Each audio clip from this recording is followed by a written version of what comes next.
बंधुओं नमस्कार। आज पॉलिटिकल ट्रैक पे चलते हुए बात करेंगे राजनीति की भेंट चढ़ता अग्निपथ यानी अग्निवीर योजना। भारत सरकार की एक महत्वाकांक्षी योजना जिस पे हम बात आज करने वाले हैं। जानेंगे इस पे जबरदस्त बवाल देश में क्यों छिड़ा हुआ है। छिड़ा तो है जबरदस्त तरीके से, युवा विरोध कर रहे हैं। सत्ताधारी पार्टी का मानना है कि विपक्षियों का भड़काया हुआ ये मामला है। विपक्षियों का मानना है कि 4 साल की नौकरी का कोई मतलब, मकसद और जरूरत नहीं है। आज के वक्त में कि 4 साल बाद युवा कहां जाएगा। सरकार का कहना है 4 साल के बाद भी हम ऑप्शन दे रहे हैं एंटरप्रेन्योर के लिए। एक सुसंस्कृत और एक संयमित युवा गढ़ रहे हैं। इसके बाद वो किसी भी चुनौती को स्वीकार करने की स्थिति में होगा। आपको बताते चले, भारत सरकार के रक्षा मंत्रालय की एक महत्वपूर्ण योजना है जिसके तहत युवाओं को देश में सशस्त्र सेना में 4 वर्षों के लिए नियुक्ति हो।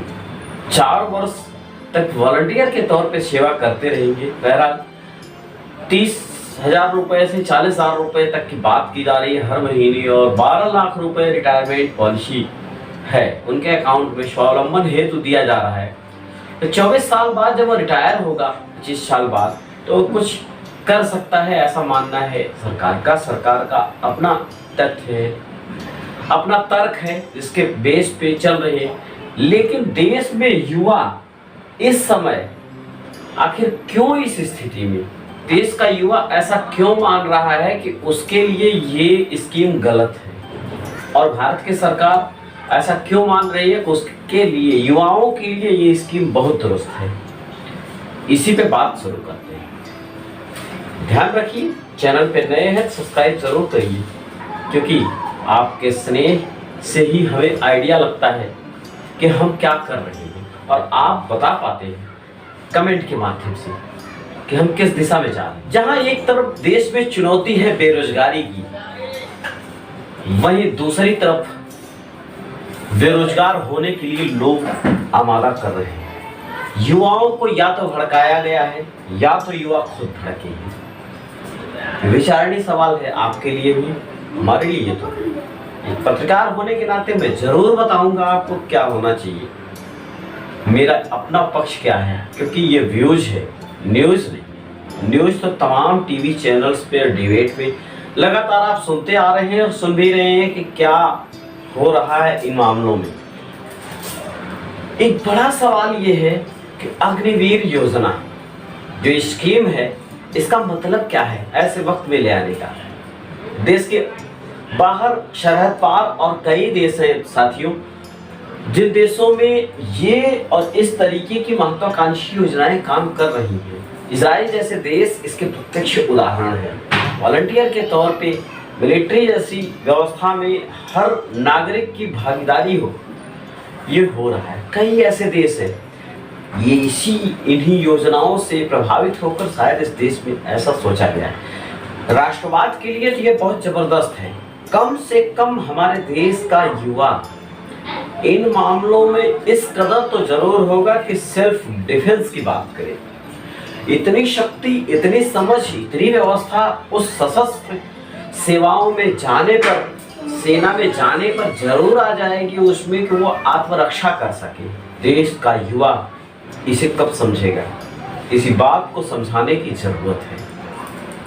अगर सरकार एक भी पैसा न देती तो भी करने लायक था। हाँ, जो झोल है वह ये समझ में आता है कि ये सिर्फ भर्तियां 50,000 होंगी। हमारे देश में युवा बहुत बेरोजगार हैं। एक साथ में लगातार सबके स्वावलंबन के लिए रखा जाए, उसके बाद भी दूसरी सबसे बड़ी बात आएगी कि यहाँ इस कैटेगरी के लोगों को इतना % रखा जाए। ये 2-4 चीजें पीड़ादायी है, नुकसानदायक है। नहीं तो महत्वाकांक्षी योजना सचमुच देश के स्वावलंबन के लिए, युवा स्वावलंबन के लिए एक मील का पत्थर साबित हो सकती है। लेकिन जब सेना में और भर्तियां सामान्य तरीके से होती रहे, उसके बाद यह अग्निवीर योजना हो। अगर उन भर्तियों को रोक के अग्निवीर योजना के तहत ही 50,000-75,000 नए अग्निवीरों को रखा जाए तो प्रॉब्लम है। फिलहाल के कमोबेश यही समझा जा सकता है कि इस योजना के दोनों पहलुओं को ध्यान देने की जरूरत है, लेकिन आंदोलन नहीं होनी चाहिए। सरकारी संपत्तियों का नुकसान आप नहीं कर सकते। युवाओं ने जितना सरकारी संपत्तियों का नुकसान किया है उन सारी चीजों की भरपाई आपके ही पॉकेट से होनी है, टैक्स पेयर्स की पॉकेट से होनी है। इस पे प्रतिबंध लगना चाहिए, तोड़ फोड़ नहीं होनी चाहिए।